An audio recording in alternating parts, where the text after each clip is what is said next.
आज फिर रानो चिड़िया टोकरी भरवा के किसान की पत्नी से ले जाती है। चिड़िया तो बहुत खुश थी क्योंकि इतनी तेज बारिश में भी उसे भोजन की चिंता ना थी। भोजन से भरी हुई टोकरी वो लेके अपने बच्चों के पास चली जाती है। मैं ले आई, मैं इतनी तेज बारिश में भी अपने बच्चों के लिए भोजन ले आई। देखो, हर तरह की चीज है।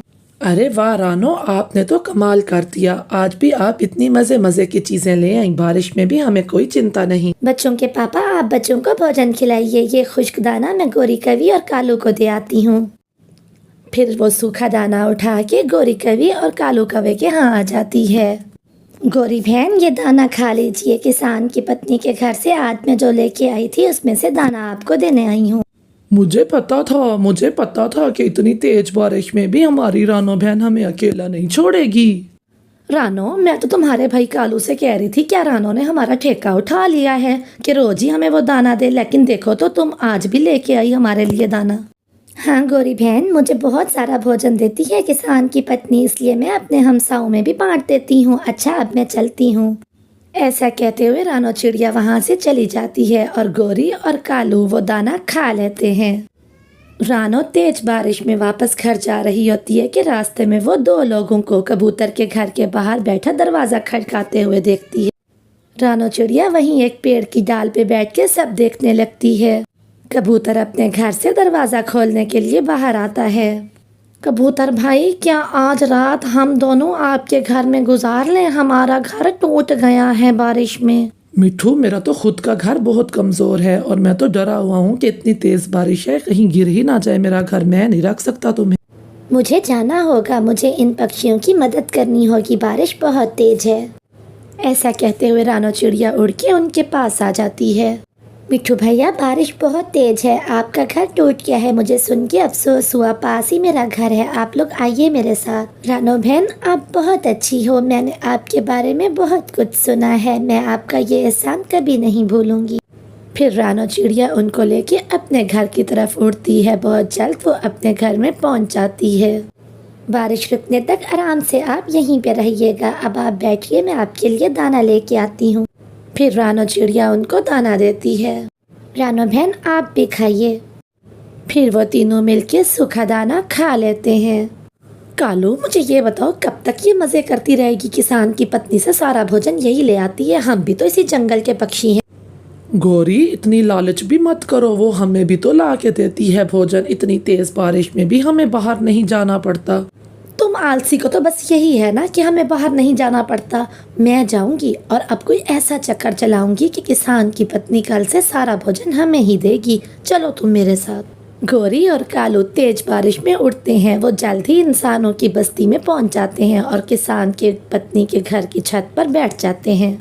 किसान की पत्नी मुंह हाथ धो रही होती है और उसका कंगन साथ ही दरवाजे के पास पड़ा होता है। कालू और गोरी छत पर बैठ के ये सब देख रहे होते हैं। उनमें से कालू चुपके से उड़ता है और कंगन के पास आके बैठ जाता है और फिर वो उस कंगन को चुरा लेता है और वो दोनों वहाँ से भाग जाते हैं। कंगन चुरा के वो दोनों अपने जंगल अपने घर पे आ जाते हैं। अब चलेगा पता। अब मैं देखती हूँ कैसे देती है किसान की पत्नी टोकरी भर भर के उस छोटी चिड़िया को। हाँ, अब चिड़िया बनेगी बुरी किसान की पत्नी की नजर में और हम दो बनेंगे अच्छे। कल से सारा भोजन हमारा हुआ। मेरा कंगन कहाँ गया? ये कैसे हो सकता है? अभी कुछ देर पहले तो मैंने यहीं पर ही रखा था। कौन चुरा के ले गया मेरा कंगन? किसान की पत्नी यूं परेशान होकर अपना कंगन ढूंढने लग जाती है। शाम के बाद कौवा और कवि किसान की पत्नी के पास आते हैं। माँ जी, ये सोने का कंगन आपका है क्या? ये कंगन तो मेरा है, लेकिन ये तुम्हारे पास कहाँ से आया? मैं कब से इसे ढूंढ रही हूँ। वो है ना चोरनी चिड़िया, उठा के ले गई थी तुम्हारे घर से। ये मैंने देखा तो छीन के ले आई उससे। माँ जी, हम बहुत अच्छे कवि हैं, हमसे बुरे काम नहीं देखे जाते। वो चिड़िया ऐसा भी कर सकती है, मैं सोच भी नहीं सकती थी। मैंने बारिश में उसकी मदद की, उसे दाना दिया, फल दिया, लेकिन उसने मेरे साथ ही ऐसा किया। उसने मुझे धोखा दिया। कल अगर वो यहाँ आए तो उसे भगा देना, लेकिन माँ जी उसके आगे मेरा नाम ना लेना। जैसी भी है तो पड़ोसन ही पड़ोसन है वो मेरी। मैं उसे कोई बात नहीं करूँगी। दूसरे दिन जब चिड़िया किसान के घर आती है तो किसान की पत्नी उसे सीधे मुंह बात तक नहीं करती। माँ जी, क्या बात है? क्या आज आप मुझे भोजन नहीं देंगी? तुम्हारे जैसी चोरनी से संबंध बना के मैंने बहुत बड़ी गलती की। चिड़िया, चली जाओ यहाँ से, मैं तुमसे बात नहीं करना चाहती। माँ जी, जरूर आपको कोई गलतफहमी हुई है। मैं जिस थाली में खाऊंगी उसी थाली में छेद क्यों करूंगी भला? ऐसे चिड़िया रोते हुए वहाँ से चली जाती है। थोड़ी देर बाद कौवा और कवि अपनी टोकरी लेके वहाँ आते हैं और किसान की पत्नी से मीठी मीठी बातें करने के बाद उससे भोजन लेके वहाँ से चले जाते हैं। कालू, हमने कितनी चालाकी से किसान की पत्नी का कंगन चुरा के चिड़िया को चोर बना दिया। हाँ, और अब किसान की पत्नी हर रोज हमें ही भोजन दिया करेगी। मिट्ठू तोता पीछे के पेड़ पे बैठा अमरूद खा रहा था। वो सारी बात सुन लेता है। ये कौवे बहुत बुरे हैं, हमेशा दूसरों से जलते रहते हैं, लेकिन मुझे किसान की पत्नी को सारी बात बतानी होगी। फिर कौवा कबूतर और बुलबुल को लेके किसान की पत्नी के पास जाता है। फिर मिट्ठू तोता उसे सारी बात बताता है कि कैसे कौवे ने उसका कंगन चुराया और चिड़िया को उसके आगे चोर बना दिया। माँ जी, आप उस चिड़िया पे शक न करें। वो चिड़िया तो बहुत दयालु चिड़िया है। उसने हमेशा मुश्किल में हम सबकी मदद की है। मैंने बहुत बुरा किया जो उन कौवों की बातों में आके चिड़िया से नाराज हो गई। फिर किसान की पत्नी चिड़िया से अपने किए की माफ़ी मांगती है और फिर जब कौवे भोजन लेने के लिए आते हैं तो किसान की पत्नी डंडा लेके उनकी अच्छी पिटाई करती है और उन्हें भगा देती है। किसान की गाय बूढ़ी हो चुकी थी। वो बारिश में लंबे समय से भीग रही थी। भीगते भीगते उसकी हालत खराब होने लगी थी। उसकी नज़र किसान पे पड़ती है। किसान घर के दरवाजे पे खड़ा होता है। मालिक, मालिक, मुझे अंदर ले लो, मैं भीग रही हूँ, मेरी तबीयत ख़राब हो रही है, मुझे अपने घर में ले लो। किसान अपने दरवाजे से गाय की तरफ आने लगता है। किसान को आता देख के गाय खुश हो जाती है। मेरा मालिक इतना भी बुरा नहीं है, देखो तो मुझे भीगता देख के किसान आ रहा है, वो मुझे घर में ले लेगा। तुझे पालना मेरे लिए अब एक बोझ ही है। तू तो अब दूध भी बहुत कम देती है। तेरा चारा और तेरा खर्चा ज़्यादा है और दूध कम है तेरा। ऐसा ना कहें मालिक, मैंने भी तो बहुत दूध दिया है आपको। अब मैं बूढ़ी हो गई हूँ। आप तो जानते हैं कि मैं बूढ़ी हो गई हूँ। अब मैं ज़्यादा दूध नहीं दे सकती मेरे मालिक। लेकिन मैं भी मजबूर हूँ। अब हर चीज़ महंगी आती है, चारा भी महंगा आता है, महंगाई का दौर है। अब मुझे तू वारे नहीं आती। कल सुबह तुझे मैं बेच दूँगा। इतना कह के किसान अपने घर में वापस लौट जाता है। मैंने अपने दूध से इस किसान के सारे बच्चे पाले हैं और अब देखो ये मुझे बेचने जा रहा है। नहीं नहीं, ऐसा नहीं हो सकता। ये मुझे कसाई को बेच देगा और फिर कसाई मुझे काट बेचेगा। मैं बिकने नहीं लगी, मैं जंगल जाऊंगी। बारिश रुकते ही मैं चली जाऊंगी। सुबह हो जाती है, बारिश भी रुक जाती है। गाय अपना रास्ता तोड़वा के भाग जाती है। वो बहुत दूर भागती है। भागते भागते वो घने जंगल में निकल जाती है। भागते भागते उसको एक बड़ा कांटा चुभ जाता है और गाय फिसल के गिर जाती है। वो करहाने लगती है और रोने लगती है। अब उसके पास अपनी मौत का इंतज़ार करने के सिवा और कोई रास्ता ना था। वहीं पास में ही रानो चिड़िया रहती थी। रानो चिड़िया अपनी बेटी गुड़िया के साथ वहाँ रहती थी। रात हो जाती है। जैसे तैसे तकलीफ में गाय रात गुजार लेती है। अगले दिन सुबह होती है। मम्मा, मेरी सहेलियों के पास बहुत सा मेकअप है और बहुत से नए कपड़े भी हैं। मेरे पास तो कुछ भी नहीं है। बेटी, उनके बाबा जिंदा हैं, उनको हर तरह की चीज़ें ला के दे सकते हैं, लेकिन मैं कहाँ से पूरी करूँ ये चीज़ें। चलो अब भोजन के लिए चलते हैं। रानो चिड़िया और गुड़िया भोजन लाने के लिए जंगल उड़ जाती हैं। उन्हें गाय की आवाज़ आती है और फिर गाय दिखाई देती है। रानो चिड़िया तो बिना कुछ सोचे ही गाय के पास आ जाती है। मेरे पैर में कांटा लगा है, मेरा कांटा निकालो, मैं भूखी हूँ, मुझे चारा दो। प्यारी गाय, आप चिंता ना करें, मैं आपका कांटा अभी निकाल देती हूँ और फिर मैं आपको चारा भी ला दूंगी। फिर रानो चिड़िया उसका कांटा निकाल देती है। मेरा दर्द अब ख़त्म हो गया है। प्यारी गाय, आपका घर कहाँ है? आप कहाँ से आई हैं? आए, मैं आपको घर छोड़ देती हूँ।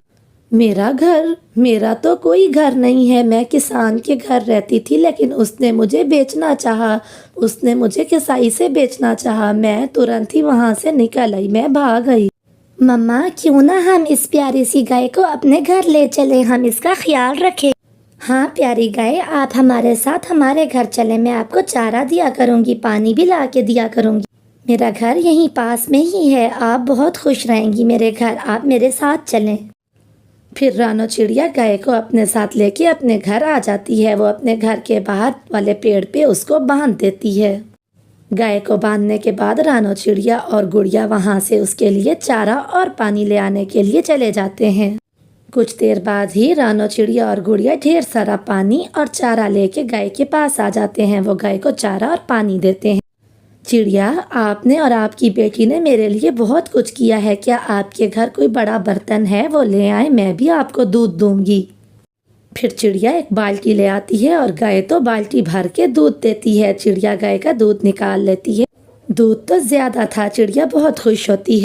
प्यारी गाय, आपने तो हमें बहुत सारा दूध दिया है। मैं ऐसा करूँगी, इस दूध को बेचा करूँगी। अब हमारी तमाम मुश्किलें दूर हो जाएंगी।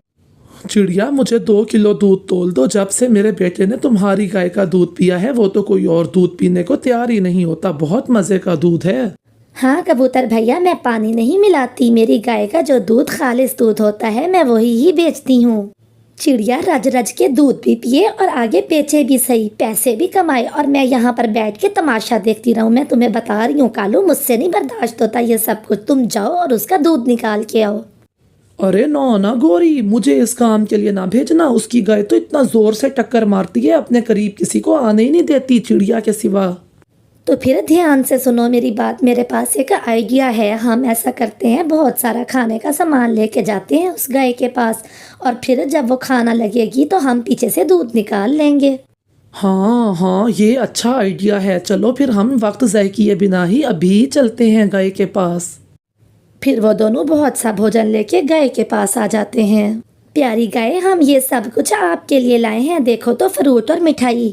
कवो, तुम तो बहुत अच्छे हो, तुम बहुत अच्छे कवे हो। फिर जैसे ही गाय वो सब कुछ खाने लगती है, गोरी कवि पिछले पहुंच जाती है और उसका दूध निकालने लगती है। गाय तो उन दोनों को जोर से टक्कर मारती है और वो दूर जा गिरते हैं। आए कालू कालू, मेरा पंख टूट गया और मेरी कमर भी। वहीं पे रानो और गुड़िया भी आ जाते हैं। गुड़िया की तो हंसी ही नहीं रुक रही थी। मेरी गाय का चोरी चोरी दूध निकालने वाले का यही अंजाम होगा। तो इस तरह से उन दोनों को उनके बुरे काम की सजा मिल जाती। पूरे जंगल में भगदड़ मची थी। सभी जानवर और पक्षी अपनी अपनी जान बचाने में लगे थे। सभी ही भाग रहे थे, क्योंकि जंगल में कहीं से कोई शेर आ निकला था जो सभी का ही शिकार कर रहा था। जानवर तो जानवर, पक्षी भी उसके गजब से बच न सकते थे। हाँ, अनाज और फलदार पौधों के पास बैठ जाता हूँ। जैसे ही कोई पक्षी आएगा पकड़ लूंगा। कालू भैया, गौरी बहन और मिठू भैया, कुछ न कुछ तो हमें करना ही होगा। जैसे बेचारी सोनी कवि अब विधवा हो गई, हमारे बच्चों की भी तो जान को खतरा है और हमारे भी। सोनी बहन, तुम फिक्र ना करो। मैं तुम्हारा जीजा नहीं, मैं तुम्हारा भाई हूँ। भाई, तुम मेरे घर में ही रहोगी अब से। बाकी रहा उस शेर का मसला, तो वो तो एक बड़ा मसला है। मैं भी सोच रहा हूँ कि अब क्या होगा। मेरी बहन तो विधवा हो गई, अब उसके पति तो वापस आने से रहे, लेकिन अब ये बताओ कि हम क्या करेंगे? भोजन कैसे ढूंढेंगे? ऊपर के पेड़ों पे तो अब फल रहे नहीं। सूखा दाना लेने के लिए या नीचे के पेड़ों से फल सब्जी लेने के लिए हमें नीचे उतरना होता है। हाँ, और नीचे जैसे ही उतरो वो शेर पकड़ लेता है। वो छुप के बैठता है झाड़ियों में। वो पक्षियों पे भी नजर रखता है। जैसे मेरे पति को उसने मार डाला, खा गया मेरे पति को, वो खा गया। उस शेर की दहशत तो जानवर पक्षियों पे भी इतनी थी कि अगर पक्षी कभी उड़ के जा रहे होते अपना दाना ढूंढने, जैसे ही सरसराहट होती तो वो ऊंचे पेड़ों में पत्तों के पीछे छुप जाया करते। इसी तरह से कुछ दिन बीत जाते हैं। अब ऊपर के पेड़ों पे बिल्कुल ही कुछ नहीं मिलता था।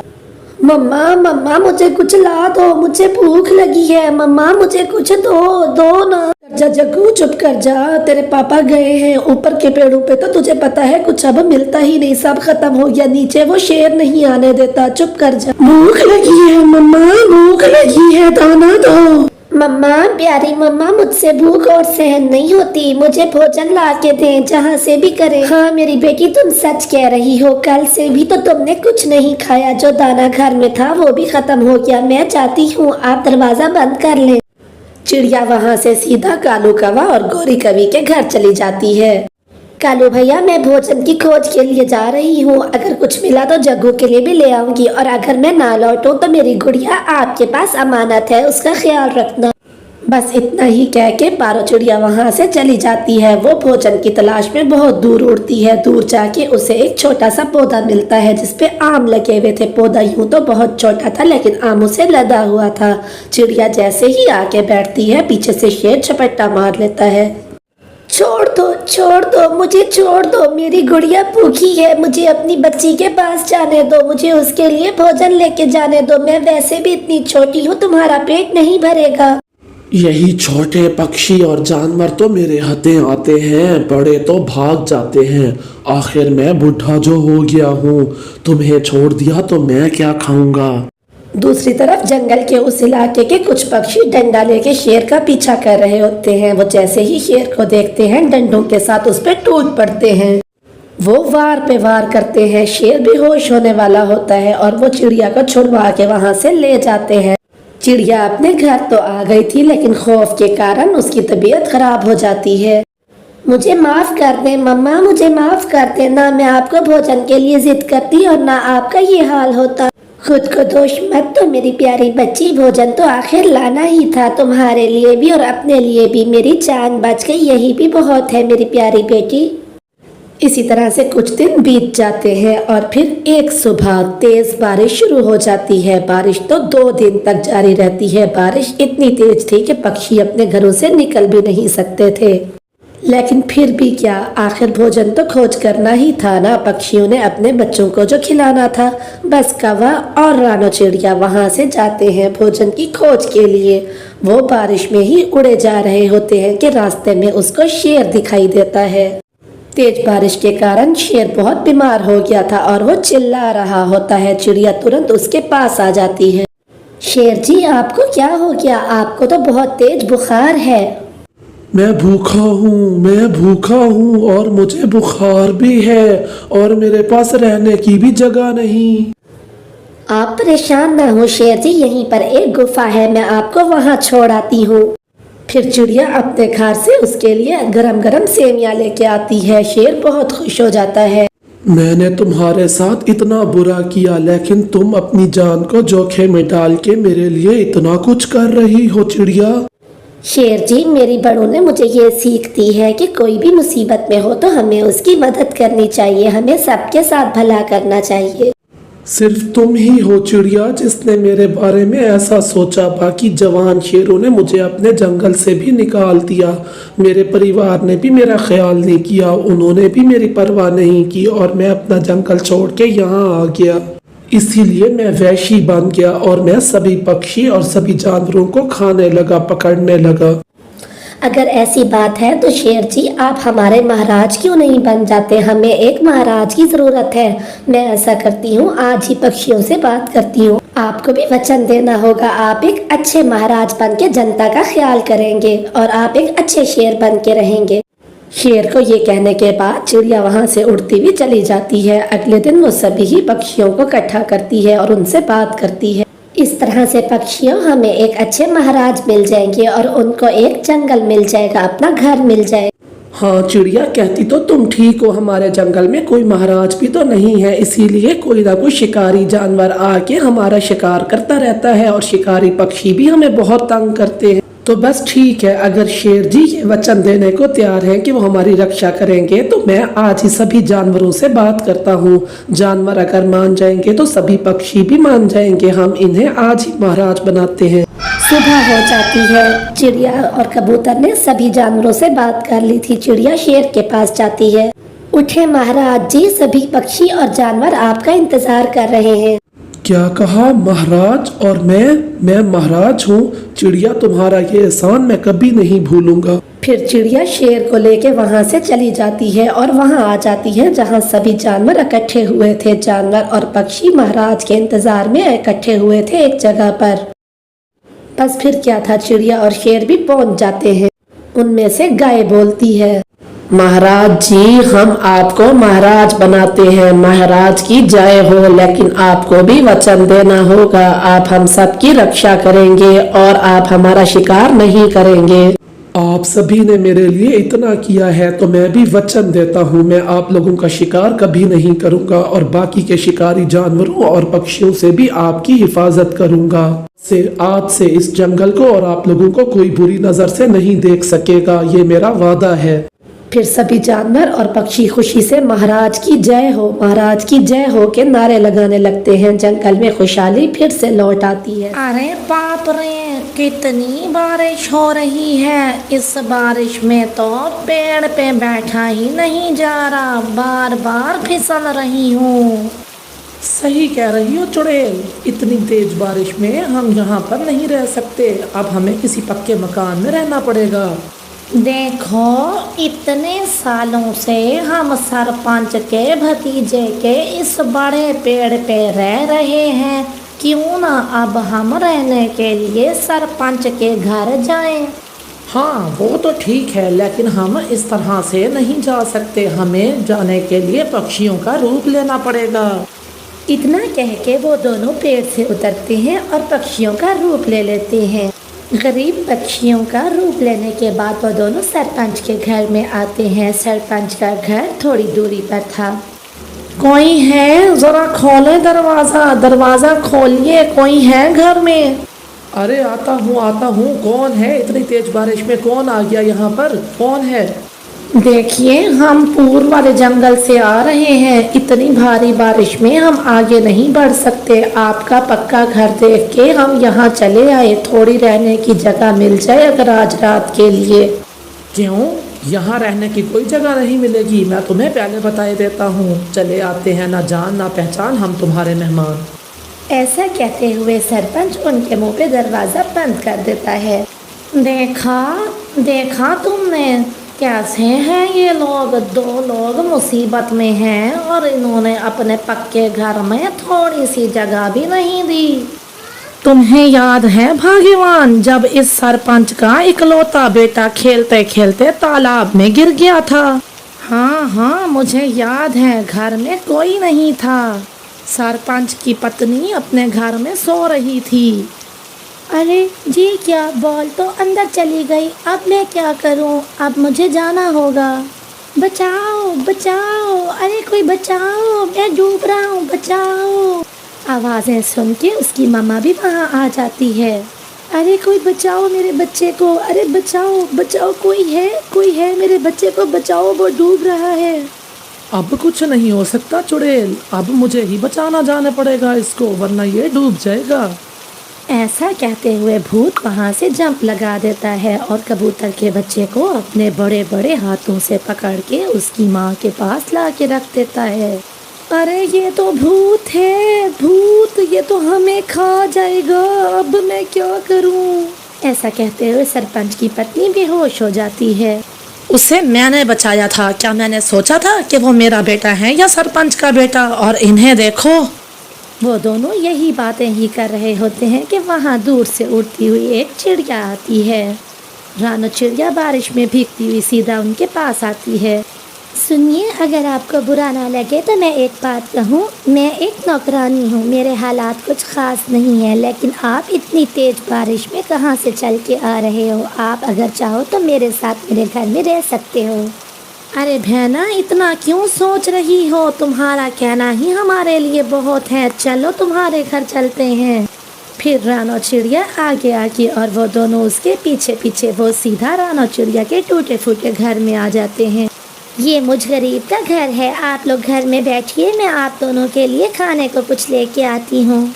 आपकी मेहमान नवाजी का बहुत बहुत शुक्रिया बहन, हम आपका ये एहसान कभी नहीं भूलेंगे।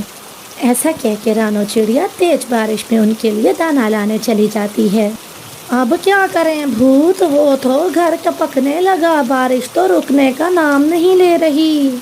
चलो चुड़ैल, फिर ऐसा करो, अपने असल रूप में आते हैं और जादू करके इसका घर को ठीक कर देते हैं। फिर वो दोनों जादू करके अपना असल रूप लेते हैं और फिर जादू से उसके घर को बिल्कुल नया कर देते हैं। घर को ठीक करने के बाद वो अपना पक्षियों का रूप ले लेते हैं। तभी रानो चिड़िया वहाँ पर सूखा दाना लेके आ जाती है। मैं सरपंच के यहाँ काम करती हूँ और मेरे पास यही कुछ ही खाने के लिए है। इतना ना सोचो बहन, जो तुमने प्यार से ला के दिया हमारे लिए वही बहुत है। चलो हमारे साथ खाओ तुम भी। चुड़ैल, भूत और रानो चिड़िया सभी दाना खा लेते हैं। बहन, क्या आपके पास पानी मिलेगा? थोड़ा पानी ला दीजिए। क्यों नहीं भैया, साथ ही मेरा रसोया घर है, आप बैठे, मैं पानी लेके आती हूँ। फिर रानो चिड़िया मूसलाधार बारिश में उनके लिए पानी लेने चली जाती है। अरे भूत, इतनी बारिश में, इतने ठंडे मौसम में तुम्हें पानी की प्यास लग गई? पानी तो एक बहाना है चुड़ैल, असल में तो हमें कुछ और ही करना है। चलो अपना चुड़ैल रूप लो, क्योंकि सरपंच के तालाब से सारी मछलियां हम इस गरीब रानो के तालाब में डाल देते हैं। अकड़म बकड़म बम्बे बो, सरपंच के तालाब की मछलियाँ रानो के तालाब में हाजिर हो। कुछ ही देर में उनको रानो की जोरदार आवाज़ आती है। अरे ये क्या, मेरे तालाब में इतनी सारी मछलियाँ कहाँ से आ गईं? चुड़ैल और भूत भी वहाँ आ जाते हैं। देखिए तो, मेरे तालाब में इतनी सारी मछलियाँ कहाँ से आ गईं? अरे बहन, कैसे आई हैं, इस बात को छोड़ो। ये देखो कि ये वापस चली ना जाएं, जल्दी से जमा कर लो। फिर वो दोनों भी मिलके रानो के साथ सारी मछलियाँ जमा करवा देते हैं। अरे बहन, इन सारी मछलियों को सुबह जाके बेच देना और अच्छे पैसे मिल जाएंगे तुम्हें। वो बात तो ठीक है, लेकिन आप दोनों इतना भीग गए हैं, चलिए चलिए घर चलिए। जैसे तैसे रात गुजर जाती है और सुबह भी हो जाती है। बारिश भी रुक जाती है। अच्छा बहन, आपने हमारी बहुत खातिरदारी की, हम भी आपको बदले में कुछ देना चाहते हैं। घर में एक टंकी बनाओ और तुमने जो मछलियाँ पकड़ी थी उनमें से एक मछली अभी जिंदा है, उसे उस टंकी में छोड़ देना। उससे जो मछलियाँ मिलेंगी वो बेच के तुम्हारा घर चल जाएगा, तुम्हें किसी के घर काम करने की ज़रूरत नहीं पड़ेगी। फिर रानो चिड़िया ऐसे ही करती है, वो घर में एक टंकी बनाती है। अरे इतनी सारी मरी हुई मछलियों के बीच एक जिंदा मछली, इसका मतलब वो दोनों कुछ और ही थे और पक्षियों का रूप लेके मेरी मदद करने आए थे। फिर रानो चिड़िया वो जिंदा मछली अपनी टंकी में छोड़ देती है और अगले ही दिन बहुत सारी मछलियाँ आ जाती हैं। वो उन्हें बेच के अपना अच्छा सा घर बसाती है, वो शादी भी कर लेती है और खुशी खुशी अपने घर में रहने लगती है।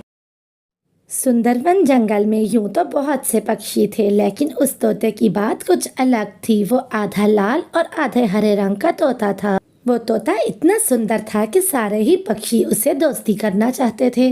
अरे तोते भाई, क्या तुम मुझसे दोस्ती करोगे? तुम बहुत सुंदर हो, मैंने आज से पहले इतना सुंदर तोता कभी नहीं देखा। अरे कबूतर भाई, आपका घर किधर है? मेरा घर तो बहुत दूर है यहाँ से।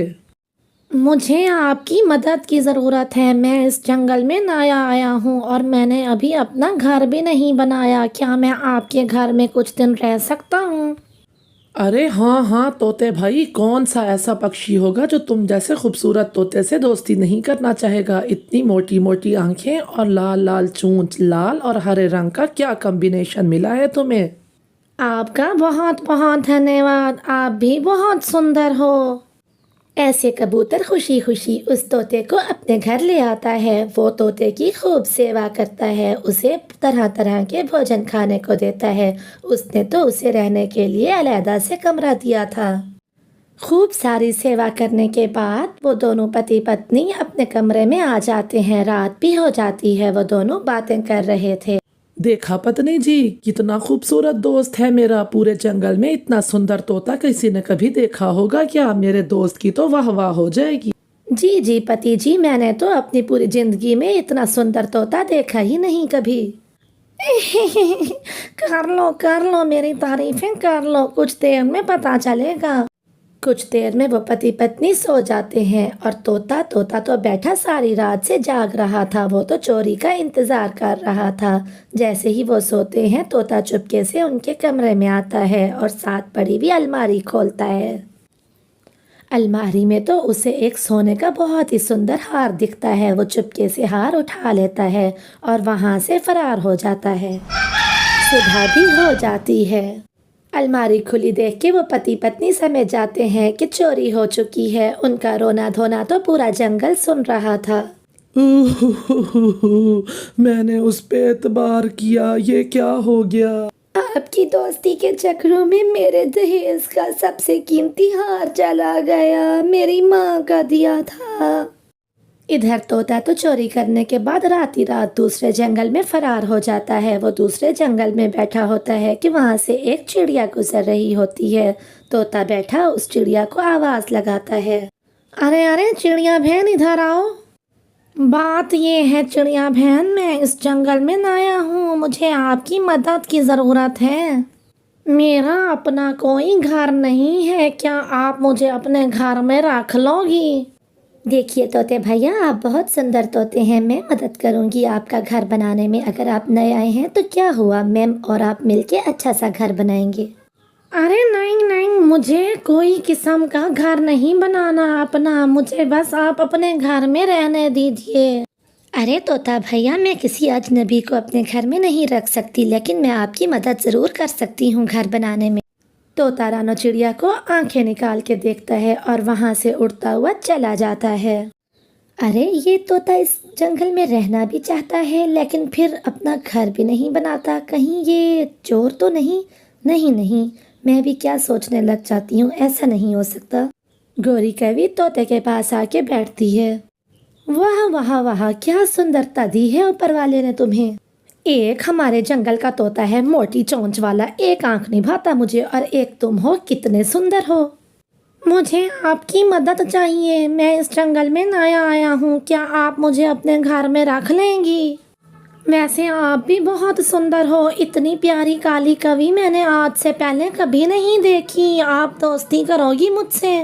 गौरी कवि ने तो पहली बार अपनी इस तरह से तारीफ सुनी थी, वो तो तुरंत ही उसे अपने घर ले आती है। अरे खाओ खाओ तोते भाई, खाओ, पेट भर के खाओ, इतना सुंदर तोते से हमारी दोस्ती हुई है, खाओ। वो दोनों पति पत्नी तोते को बहुत सा भोजन देते हैं, लेकिन तोता वहाँ पर भी चोरी करता है। जैसे ही वो सो जाते हैं तो तोता चोरी करके भागने की कोशिश करता है। वहीं घर के बाहर रानो चिड़िया बैठी होती है। गौरी की पड़ोसन रानो को रात को नींद नहीं आ रही थी। जब वो देखती है कि तोते के पंख में हार होता है सोने का, तो वो तुरंत ही समझ जाती है कि तोता चोरी करके भाग रहा है। रानो चिड़िया शोर मचाती है, चोर चोर चोर, तोता चोर है, तोता चोर है। चिड़िया का शोर सुन के सारा जंगल इकट्ठा हो जाता है। गौरी कवि और कालू कावा तो बहुत गुस्से में थे, लेकिन चिड़िया पुलिस को बुलवाती है। पुलिस भी आ जाती है। थोड़ी सी मार पड़ने पे तोता सब बता देता है। तोता तो सिर्फ हरे रंग का तोता था, लाल तो उसने रंग किया हुआ था। उसको जेल हो जाती है और वो जेल में ही रहता है।